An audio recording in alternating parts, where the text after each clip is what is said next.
आप बता रहे हैं राजस्थान जालौर में कार्तिक भील नाम के युवा लड़के को जब उसका घर बार तोड़ दिया गया, जो 50 साल से था, सरकार की तरफ से पट्टा मिला हुआ था और तमाम उसके पास प्रमाण होते हुए भी वहाँ का विधायक कोई अग्रवाल करके है, वो उसने वहाँ पे हटाया क्योंकि वहाँ पे जैन लोगों की बस्ती है और एक ये भील आदिवासी था। तो बोले भील की क्या ज़रूरत है, इसको भगाओ। तो उसको मार पीट करके भगाया गया और उसमें उसकी जान भी बच सकती थी, मगर उसको ट्रीटमेंट भी अच्छा नहीं मिला और वो मर गया। उसके हक अधिकार के लिए नबा कुमार सानिया, जो कोकराझार आसाम के सांसद हैं, उनके नेतृत्व में यहाँ कार्यक्रम था और हमको गुजरात से यहाँ बुलाया गया था। अच्छा, क्यों आदिवासियों पर अत्याचार होता है? वहाँ तो कांग्रेस की सरकार है ना राजस्थान में। तो देखिए, कांग्रेस और भाजपा एक ही चट्टे बट्टे, एक ही सिक्के के दो बाजू है। राजस्थान में एक ही ये नहीं हुआ, इसके पहले एक 8 साल के बच्चे को, स्कूल के दलित के बच्चे को पानी पीने के उस पर मार दिया था, एक औरत को जलाया गया था। तो कांग्रेस हो या भाजपा, ये शासन किसका है? इस देश की समाज व्यवस्था में गैर बराबरी चली आई है और पिछड़ी दलित हो, आदिवासी हो, इनके ऊपर ये अत्याचार होता आया है और इसको रोकना है। आदिवासी, एसटी, एससी, ओबीसी, दलित टोटल मिलाकर 80 से 90% है, लेकिन वो न समाज में उनको एक महत्व मिलता है, न ही सियासत में उनका कोई हिस्सा है। इसको कैसे देखते हैं आप लोग? उसकी जागरूकता के लिए क्या काम कर रहे हैं? देखिए, इसके लिए हम ही नहीं, कई सालों से ये प्रयत्न शुरू है, क्योंकि हिंदू समाज व्यवस्था में दलित, पिछड़ा, ओबीसी, ये लोग 6742 जातियों में बटे हैं और इनको देश के संविधान निर्माता अंबेडकर साहब ने जोड़ने के लिए 3 हिस्सों में उनको बांटा गया। आप भी हिंदू धर्म को मानते हैं?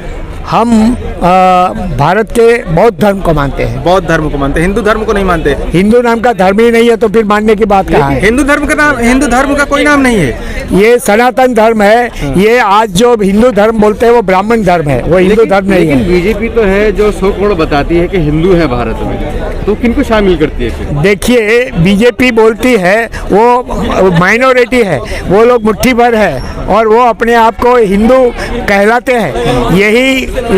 यही समाज के लोग जो अपने आप को आज हिंदू बोल रहे हैं, 1890 के पहले वो अपने आप को आर्य बोलते थे, मगर आत्मानंद दयानंद सरस्वती, उन्होंने सत्यार्थ प्रकाश किताब में लिखा है कि हिंदू ये आइडेंटिटी है, धर्म नहीं है। मुगल शासकों ने हमें दी हुई आइडेंटिटी है हिंदू। हिंदू नाम का कोई धर्म नहीं है, सनातन धर्म है जो सदियों से चला आया है। लेकिन लोग तो उनको जो है वोट कर रहे हैं, हिंदुत्व की राजनीति करती है बीजेपी। हिंदू के नाम पे वोट नहीं कर रहे हैं, हिंदू के नाम पे नहीं। मोदी जी, आरएसएस, बीजेपी, ये सिर्फ मुसलमान का विरोध करके हिंदू का वोट लेते हैं।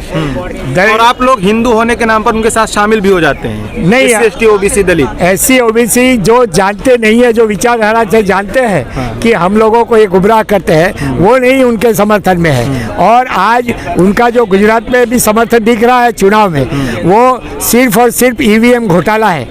ईवीएम घोटाला आप बता रहे हैं? बड़ा इल्जाम लगा रहे हैं आप। आपको पता नहीं, इल्जाम नहीं है, सुप्रीम कोर्ट ने बोल दिया है। 2004 में और 2009 में मनमोहन सिंह की कांग्रेस की जब सरकार बनी, उस वक्त सुब्रमण्यम स्वामी, बीजेपी के राज्यसभा के सांसद, उन्होंने सुप्रीम कोर्ट में कहा था कि ईवीएम से घोटाला होता है और सुप्रीम कोर्ट का जजमेंट है कि ईवीएम से फ्री एंड फेयर इलेक्शन नहीं हो सकता है। उसके बाद में इलेक्शन कमीशन, चुनाव, सुप्रीम कोर्ट ने ये भी कहा कि ईवीएम में घोटाला होता है तो वीवीपैट लगाया जाए, तो वीवीपैट का आदेश हुआ।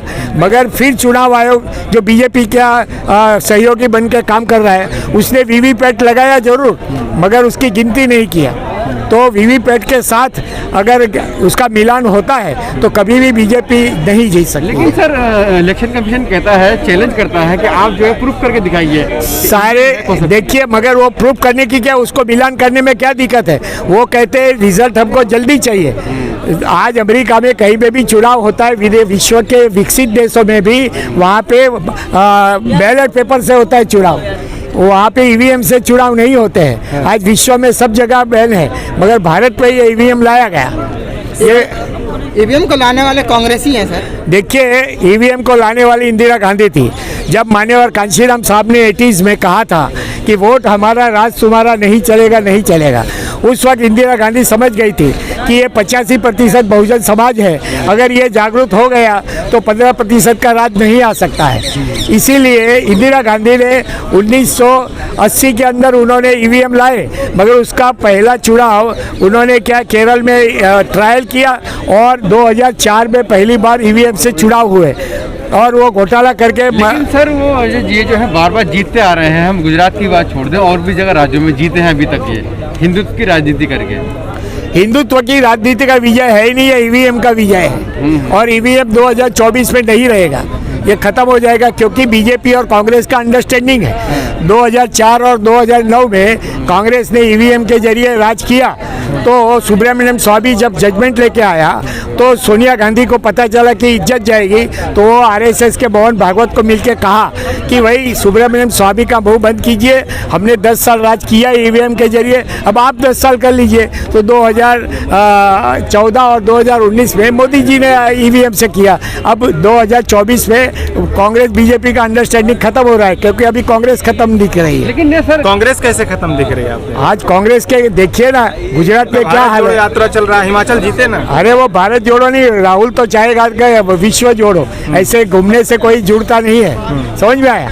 राहुल गांधी कांग्रेस अब खत्म होने जा रही है। 2024 के चुनाव के पहले में आएगा बहुजनों का तीसरा मोर्चा जो भी बनेगा, उसकी प्रक्रिया चालू है। तमाम पिछड़े वर्ग के नेता एक मंच पे आ रहे हैं और सिर्फ बीजेपी का मोर्चा और बहुजनों का मोर्चा रहेगा। लेकिन सर 24 में कैसे आप ईवीएम को हटाएंगे? ईवीएम को कांग्रेस ही अब नहीं चलने देगी, अब कांग्रेस भी बोलने लगी है ईवीएम को।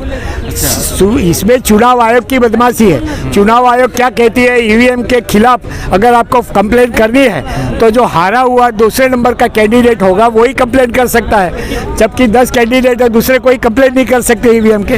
तो ये तो चुनाव आयोग जानबूझकर बीजेपी को फायदा कराने के लिए काम कर रहा है। लेकिन सर हम जैसे देख रहे हैं कि आप कह रहे हैं कि ये मुद्दे भी हैं, ईवीएम वगैरह भी है, लेकिन आज लोग जो है धर्म के नाम पर वोट करते हैं। कोई धर्म के नाम पर देखिए, के नाम पर है, कोई किसी के नाम पे वोट नहीं, धर्म के नाम पे वोट होता ही नहीं है। अगर धर्म के नाम पे वोट होता तो भाजपा का मोदी जाति आधारित टिकट का बंटवारा नहीं करता है। हर जगह पे मोदी को क्यों बनाया? पिछड़ी जाति की राजनीति चलती है, इसलिए वो पिछड़ी जात का गुजरात का है, इसीलिए उसको पीएम का कैंडिडेट बनाया है। अब वो कह रहे हैं हम विश्व गुरु बना रहे हैं। अब कोई विश्व गुरु छोड़ो, ये विश्व चेले नहीं बन सकते ये। जैसे आप आदि समाज की बात कर रहे हैं, मोदी कहते हैं कि सबका साथ सबका विकास। हाँ, तो आप पीछे क्यों रह गए फिर? वो सबका साथ सबका विकास बोलता है, मगर करता क्या है? सबका साथ सबका विनाश। ये विनाश का काम कर रहा है। विकास किसका होता है? विकास मुट्ठी पर 10 उद्योगपति आप देख लीजिए। आज जीएसटी के कारण तमाम छोटे मझले व्यापारी खत्म हो रहे हैं और सिर्फ अंबानी और अदानी 8 साल में अपना ये अदानी जो है गुजरात का, वो अदानी की 500 करोड़ की नेटवर्क थी, आज उसकी 2.5 लाख करोड़ की नेटवर्क हो गई, विश्व में दूसरे नंबर का हो गया। तो मोदी जी के राज में विकास हुआ है, ये मुट्ठी पर चंद पूंजीपतियों का हुआ है। तो विकास तो हो रहा है ना सर? हाँ, तो 10 लोगों का विकास होगा। जो 10 लोगों के पास संपत्ति है, वो 55 करोड़ भारत के लोगों के पास संपत्ति नहीं है, उतनी संपत्ति सिर्फ 10 परिवार के पास है, तो ये विकास है। ये आप 2024 की बात कर रहे हैं सर, और कह रहे हैं कि जो पिछड़े वर्ग के लोग हैं एक स्टेज पर आ रहे हैं। क्या ये संभव है, एक स्टेज पर आएंगे? यूपी, बिहार, झारखंड, गुजरात, बंगाल, हर जगह से। देखिए, बीजेपी आप बोलते हैं ना कि सबसे बड़ी पार्टी है कांग्रेस, ये सारी पार्टियाँ 15-20 पार्टियों को लेके चल रहे हैं ना, तो ये भी 15-20 पार्टियाँ जनता तक अपनी आवाज़ कैसे ले जाएंगे? मीडिया तो उनके कब्जे में है। मीडिया भले कब्जा, जनता का आर्थिक अधिकार क्या है वो हम बताएंगे ना, क्योंकि आज तक 75 साल की आज़ादी में सिर्फ सामाजिक न्याय की राजनीति चली, जाति और धर्म की राजनीति चली। मगर बताइए कौन से जाति और कौन से धर्म के लोगों का विकास हुआ? सिर्फ जाति धर्म के नेताओं का विकास हुआ। तो जनता का संविधान में आर्थिक अधिकार लिखा है, आपका, मेरा, इसका, भिखारी का, राजा का, सबका आर्थिक अधिकार है, और वो कोई पार्टी नहीं बोलती है। जबकि बहुजन समाज के संस्थापक कांशीराम कहते थे जो जमीन सरकारी है वो जमीन जनता की है, तो जनता को भूमि का अधिकार मिलेगा तो जो जनता वोट देगी। 15 लाख के लालच में मोदी जी ने सरकारी प्रॉपर्टी बेचते जा रहे हैं, वो बेच मिलेगी फिर क्या? अरे भाई वो भले अभी सत्ता में है, उन्होंने सरकारी प्रॉपर्टी बेची है, अगर समझो कि सत्ता बहुजनों की आएगी तो वो भी वापस ली जा सकती है। कैसे लिया? हाँ, ले जा सकती है। आप कह रहे हैं कि विकास नहीं हुआ, लेकिन जो सरकार है अपनी उपलब्धियां गिनवा रही है, 370 है, राम मंदिर है, या जो स्वच्छ भारत की एक बात बताइए, आप बताइए, उपलब्धि नहीं है वो? 370 गैर कानूनन हटाया है, आज भी सुप्रीम कोर्ट में पेंडिंग है, क्यों जजमेंट नहीं देते हैं? वो कोई उपलब्धि नहीं है, जबरदस्ती वो ठोक दिया है। वहाँ के नेताओं को जेल में बंद कर दिया, घर में नजर बंद कर दिया, और 370 आज भी वहाँ पे हालत ये है कि कोई सुधार नहीं हुआ है। बाकी रहा राम मंदिर का मुद्दा, तो सुप्रीम कोर्ट में 3 पक्ष थे, हिंदू पक्ष, मुस्लिम पक्ष और बौद्धिस्ट पक्ष, मगर दोनों की बात सुनी गई और तीसरे बौद्धिस्ट पक्ष को सुप्रीम कोर्ट में जानबूझकर साइड में कर दिया। आपको बाद में सुनेंगे, आप जजमेंट दे रहे हैं और बुद्धिस्ट पक्ष की बात नहीं कर रहे। वहाँ पे राम मंदिर नहीं, बुद्ध के मंदिर के सारे अवशेष मिले हैं वहाँ पर। तो राम मंदिर बना रहे हैं अब तो। वो तो सत्ता है तो बनाएंगे, बाबर ने मस्जिद बनाई तो ये मंदिर बनाएंगे। हमारी सत्ता आएगी तो बुद्धों का मंदिर बनाएंगे हम। आपको लगता है कि न्यायालय जो है मतलब कि निष्पक्ष काम नहीं कर रहा है? नहीं, देखिए, न्यायालय निष्पक्ष काम की बात नहीं है। न्यायालय कभी निष्पक्ष, वो न्यायालय जजमेंट नहीं लेता, न्यायाधीश होता है, और न्यायाधीश कौन सी मानसिकता का है वो करता है। न्यायालय तो एक पत्थर की दीवार वो है, बिल्डिंग है, मगर उसमें जो न्यायाधीश होता है वो कौन सी विचारधारा का है वो होता है, वो जजमेंट लेता है। जो न्यायाधीश है वो सही विचारधारा, न्यायाधीश सही है, सही विचारधारा। जो क्या है कि न्यायाधीश भी गलत करते, बताइए ना, राम मंदिर का जजमेंट में अब उसके ऊपर कोई है ही नहीं, इसलिए बाकी जजमेंट नहीं दिया, ये हकीकत है। आप भी देखिए, बुद्धिस्ट पक्ष की बात सुनी नहीं गई, अब न्याय तंत्र में सुनना चाहिए ना। सिर्फ क्या जजमेंट क्या दिया, राम मंदिर के जजमेंट क्या दिया है? वहाँ राम मंदिर निकला ऐसा नहीं बोला है, गैर इस्लामिक ढांचा निकला है। तो गैर इस्लामिक का मतलब बुद्धिस्ट भी हो सकता है, हिंदू भी हो सकता है, तो वहाँ गैर इस्लामिक ढांचा निकला है, मगर वहाँ बौद्ध के अवशेष थे। 84,000 स्तूप सम्राट अशोक ने बनाए। पढ़ते नहीं, SC ST OBC दलित के बच्चों को पढ़ने नहीं दिया जाता, सरकारी स्कूल खत्म किए जा रहे हैं, तो कैसे आप कह रहे हैं कि मतलब जज जो फैसले करते हैं उस कुर्सी तक आप लोग पहुंच पाएंगे? देखिए, जज की कुर्सी पर नहीं जाएंगे, मगर जज की कुर्सी तय करने के लिए तो कोई पढ़ाई की ज़रूरत नहीं है। अगर प्रधानमंत्री अंगूठा छाप भी बनता है तो वो जज की कुर्सी वो तय करता है। तो ये भूल जाइए कि हमारे लोग पढ़े नहीं है तो कुछ नहीं कर पाएंगे। हमारी आबादी है और वोट का अधिकार है। आज तक EVM 70 साल रही है ना, 70 साल हो गए, आज 80 साल होने वाले हैं, तब से आपकी आबादी ही तो सबसे ज्यादा है, लेकिन आप एकजुट कहाँ हो पाते हैं? अरे मगर वो लोग एकजुट है, कहाँ एकजुट है? सब कुछ एकजुट हो जाएंगे। क्यों? ये बताइए, 90s में अपने वादों के जरिए मैं हमारी ताकत का प्रदर्शन दिखाता हूँ। 1990 में कांशीराम के नेतृत्व में 5 साल में 3 बार लोकसभा चुनाव हुए साहब, पूरी राजनीति को हिला के रख दिया। 5 साल में 3 बार लोकसभा चुनाव हुए थे, क्यों हुए? कांशीराम जी की राजनीति के कारण हुए। तो ये मत ये भूल जाइए कि ये नहीं हो सकता है। कांशीराम जी ने 3 बार चुनाव हुए ना, इतिहास गवाह है। एक वोट से हार गई थी वाजपेयी की सरकार। कांशीराम ने कहा था 13 दिन में गिरा है, बाद में 13 महीने में गिराया।